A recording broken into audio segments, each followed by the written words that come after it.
የሰው ልጅ ትህትናው መሰላል ሆኖ ወደ ሰማይ ያወጣዋል ይላል። ትህትናው አባታችን ብሩክ አቡነ ተክለ ሃይማኖት ቅዱስ ተክለ ሃይማኖት ሲያርፉ ደብረ ሊባኖስ አርዲቱን ሰብስበው ምንድነው የመከሯቸው? እቀቡር ሰክሙ አይደል ከመያስ ግራክሙ ሰላስ አይባል 3 ገመዶች እንዳይጎትቷችሁ ተጠንቀቁ። አንደኛው ምንድነው ነው ያሉት? ትዕቢት። 3 ገመዶች ጎትተው እንዳይጥሏችሁ ተጠንቀቁ። አንደኛው ምንድነው ነው ያሉ? ትዕቢት። ሌላውን ደግሞ ገድለ ተክለ ሃይማኖት አንብበው አልናገርም። ሁሉን ከተናገርኩ ሰነፍ አደርጋችኋለሁ ማለት ነው። 3 ገመዶች እንዳይጠልፏችሁ ተጠንቀቁ። አንደኛው ምንድነው ያሉ? ትዕቢት። ልክ ትዕቢት ሰውን ወደ ታች የሚጎትተውን ያህል ትህትና ወዴት ያወጣል? ወደ ላይ ያወጣል ማለት ነው። አይወላችሁ ትህትና ጥበብ ምን ውስጥ ነው የምትገባው ነው ያልኳችሁ? ትሁት አይደል? ትሁት ሰውነት ነው። ሙሴ ከባህር ሲጣል ከባህር የተጣለውን ሙሴ ወደ የት ወጣ? እስከ የት የወጣ ይመስላችኋል? ወደ ተራራው ጫፍ ነው የወጣው። ወደ ተራራው ጫፍ አንተ ብቻ ወጣ ነው ያለው እኮ። ይገርማል እኮ። እና ያቺ የተራራ ጫፍ ምንድን ናት? የሰው ልጅ ሊደርስባት የሚገባ ታኦሪያ ወይም ደግሞ ምንድን ነው ተሰጥሞ ብርሃን የምትባለው ከእግዚአብሔር ሱታፌ ማግኘት ናት። ያችን ያገኛት ሙሴ በትህትናው፣ በቅንነቱ፣ በየዋህነቱ፣ በመቅናቱ ነው። ያቺ ደግሞ ከእግዚአብሔር ጋር ወደ እግዚአብሔር ያደረሰችው ልልና በእግዚአብሔር ተሰውራ ያለችውን ጥበብ ምን አለችን? ገለጠችለት። አሚያ ይትውሃቦ አእምሮ ምስጢራት ህወሓት ብሏል። ሰው ልቡን ከቂም ሰውነቱን ከኃጢአት ባነጻ ጊዜ አእምሮ ምስጢራት ህወሓት ይሰጡታል ብሏል ቅዱስ ዮሐንስ አፈወርቅ። ትሁት ሰው የተሰወሩ ምስጢራትን እንዲያውቅ ይሰጠዋል። እንዲሁም ትምህርት የሚገልጥ እጽዋት ልንገራችሁ። ምን መሰላችሁ? ትህትና ነው። እውቀት የሚገልጽ እጽ ምንድን ነው? ትህትና በሉ እንጂ ምንድን ነው? ትህትና ነው። ትህትና ለሰው ልጅ እውቀት እንዲያገኝ ያደርገዋል። ሙሴ በጣም ትሁት ነው በእውነቱ።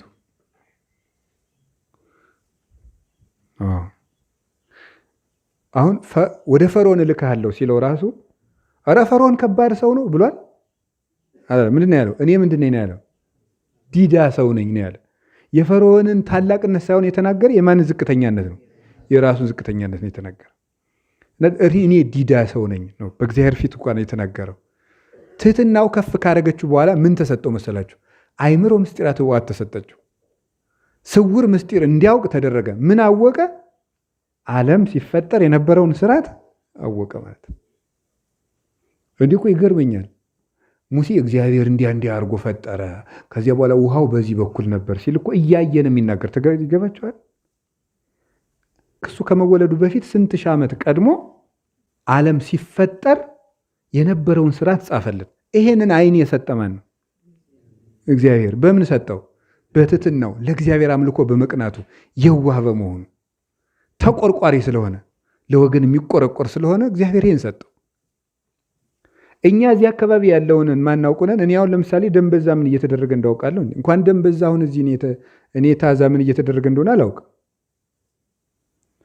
አሁን እዚህ ውስጥ ያሉ ሰዎች ምን እያሉ እንደሆነ አላውቅም። ምን አውቃለሁ?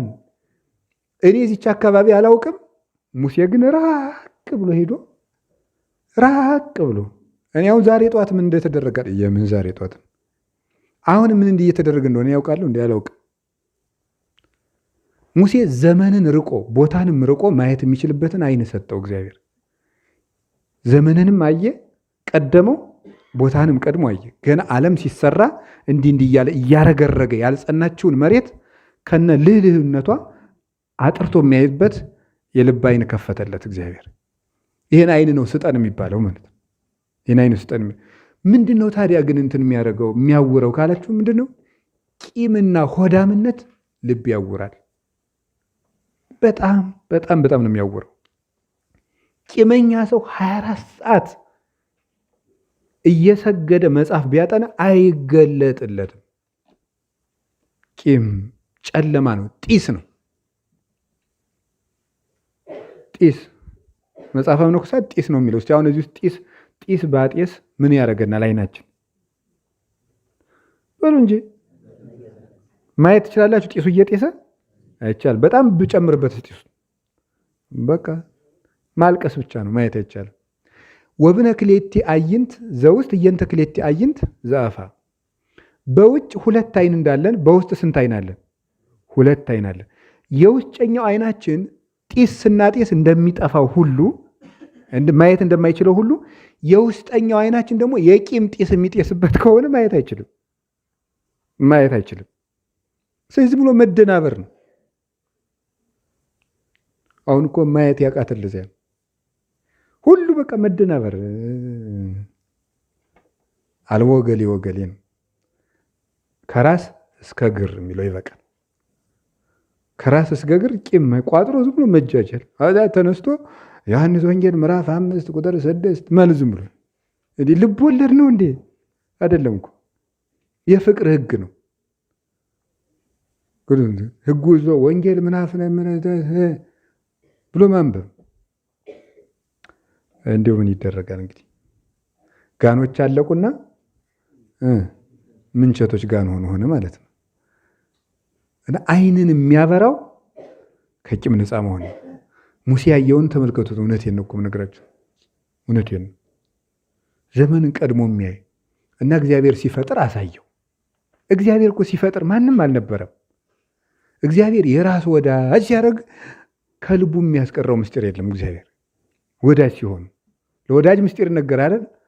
እግዚአብሔር እንዲያው አይውልህ አብርሃምን እንዲህ ያደርግለት ነበር ብሎ ቢገልጥለትም ጥሩ፣ ለኖህ እንዲህ አድርጌለት ነበር ማለቱም እንዲሁ ይሁን። እስቲ ዓለምን ስፈጥረው እንዲህ አድርጌ ነው የፈጠርኩት ብሎ ነው የገለጠለት። እንዲህ አድርጌ ውሃውን በዚህ አደራጀሁት፣ ኮከቡን በዚህ አወጣሁት፣ ጨረቃን በዚህ አወጣሁት ብሎ ነው የነገረው። ስነ ፍጥረትን እግዚአብሔር ገለጠለት፣ መጻኢውንም ገለጸለት። እግዚአብሔር ለእኛም ይግለጸለን። ከዚያ አባታችን ሙሴ የስነ ፍጥረት ነገር ተገለጠለትና ምን ባለ? በቀዳሚ ገብረ እግዚአብሔር ሰማየ ወምድረ አለ።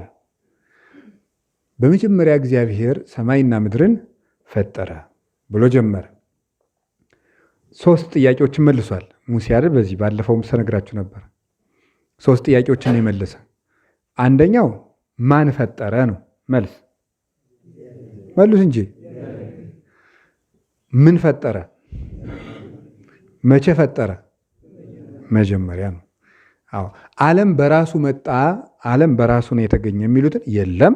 ገና እነዚህ ሳይንቲስቶች እኮ ሳይመጡ ነው ዓለም በራሱ ነው የመጣ። የለም። ያመጣው ማን ነው አለ? እግዚአብሔር። መጀመሪያ የነበረው የሆነ አተምና ቁርጥራጭ ነገር ነው ሲለው የለም። መጀመሪያ የነበረው ማን ነው አለ? አቤት ሰማይና ምድር ነው። በመጀመሪያ እግዚአብሔር ያዘጋጀው ሰማይና ምድርን ነው ብሎ ነገረን። ይሄ የእግዚአብሔርን ምንን የሚያስረዳ ይመስላችኋል? 2 ነገር ነው ያስተላለፈው አይደል? አንደኛ እግዚአብሔር ካህሊ ነው የሚለውን ያስረዳው። እግዚአብሔር ካህሊ ነው፣ ይሄን ያደረገ ነው። በጣም ለእግዚአብሔር ከሚያስደንቁ ካህሊነቶች አንዱ ምን ይመስላችኋል? እግዚአብሔር 5000 እንጀራ በርክቶ 5000 ሰው አጠገበ። ጥሩ። እግዚአብሔር ሙት አነሳ። ጥሩ። እግዚአብሔር ድውይ ፈወሰ። ጥሩ። ከነዚህ በላይ ምን የሚደንቅ ምን እንደሆነ ታውቃላችሁ? እግዚአብሔር ፈጠረ ነው። ማን የሚደንቀው? በነገሩ እንጂ እግዚአብሔር በፈጠረው ነገር ሐኪም ራሱ ያድናል አይደል? መፍጠር ግን ይችላል? አይችልም። እግዚአብሔር ፈጣሪ ነው የሚለው ድንቅ ካህሊነቱ። በእግዚአብሔር ስጦታ ላይ መጠራጠር እንዲያቆምልን ከፈለግ መጀመሪያ እግዚአብሔር ፈጣሪ ነው የሚለው ላይ ነው መቆም። እውነት ይሄ ነገር ይሳካል የሚል ጥያቄ ከተነሳባችሁ እግዚአብሔር ምንድን ነው በሉ ንገር እንጂ።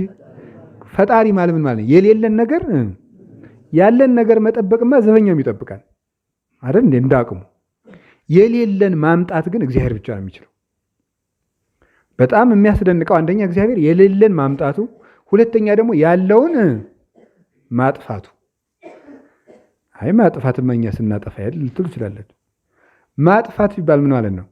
እኔ አሁን ይሄን ቤት ባቃጥለው በሳት አያድርገውና ይሄን ቤት ባቃጥለው ቤቱን አጥፍቻለሁ ማለት ይቻላል? ስለነገርኳችሁ ነው እንጂ ይቻላል ነበር የምትሉት። ያው ይሄ ነገር የማይቻል ነው የሚሆን መልሱ ብላችሁ ነው። አዎ አይቻልም። ለምን የማይቻለው? የምቀይረው ወደ ምንነት ነው? ወደ አመድነት ነው እንጂ ማጥፋት አልችልም። ማሳነስ ማድቀቅ ነው የምችለው ማለት ነው። እግዚአብሔር ግን የሌለ ማድረግ ይችላል። ይሄን ማድረግ የሚችለው ማን ብቻ ነው? እግዚአብሔር ነው። የሌለን ማምጣት ያለን እንዳይኖር ማድረግ እግዚአብሔር ይችላል። ፍጥረታት ያለን ነገር ወደሆነ ነገር መቀየር ነው። ቁሞ እንዳይል ሊያደርጉት ይችላሉ፣ ሊቆርጡት ይችላሉ እንጂ ሊያደቁት ይችላሉ፣ ወይም ወደ ሌላ ነገር ሊለውጡት ይችላሉ። እግዚአብሔር ግን ይሄን ዓለም አሁን ይህን ግዙፍ ዓለም ሀያውን ዓለም የት እንደሚወስደው የት ነው? የት ራሱ የለም፣ የትም የለም። ራሱ ዝም ብሎ እንዳይኖር ያደርገዋል።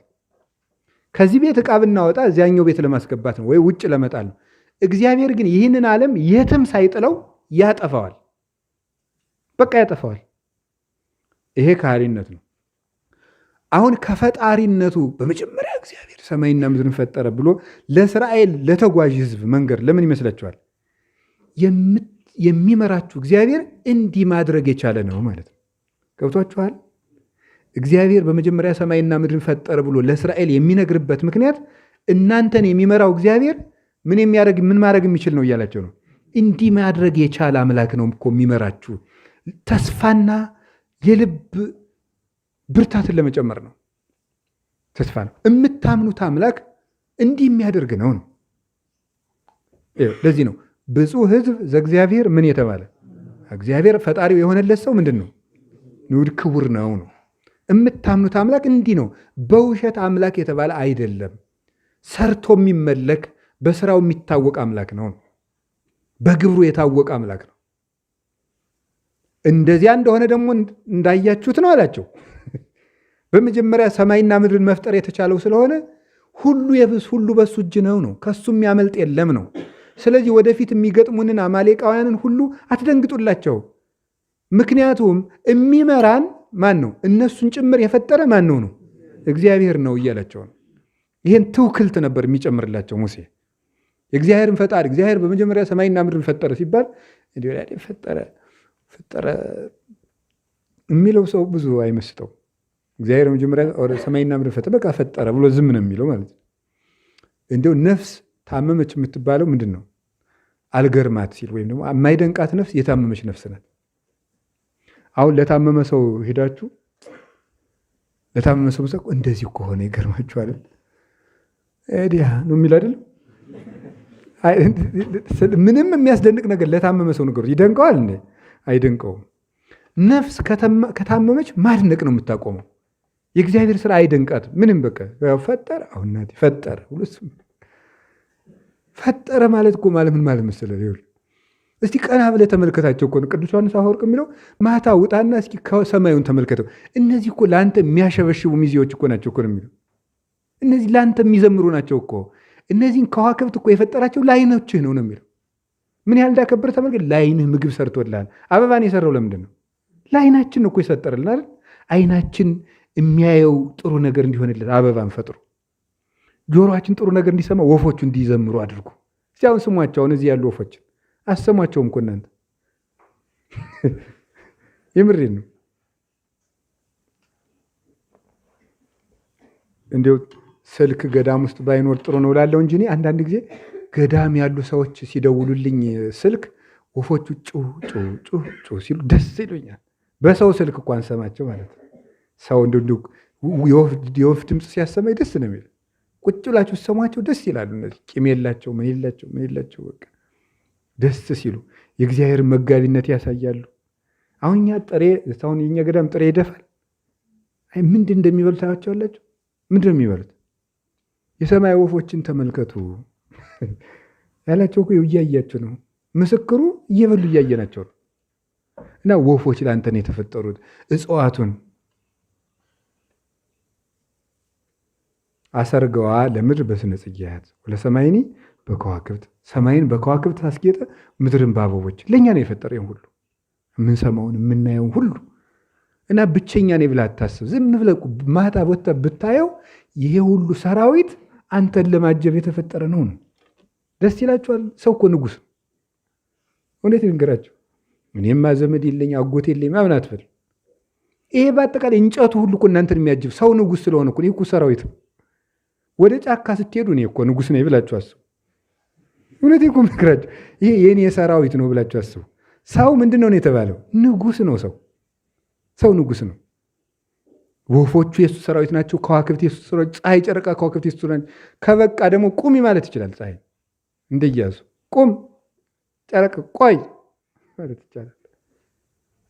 እግዚአብሔር እንደ ሰው አድርጎ ከፍ ያደረገው ፍጥረት የለም እና መጀመሪያ በዚህ ደስ ይበላችሁ።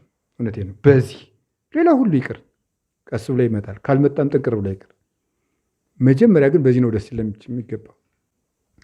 በመጀመሪያ እግዚአብሔር ምን ፈጠረ? ሰማይና ምድር ምን አለ?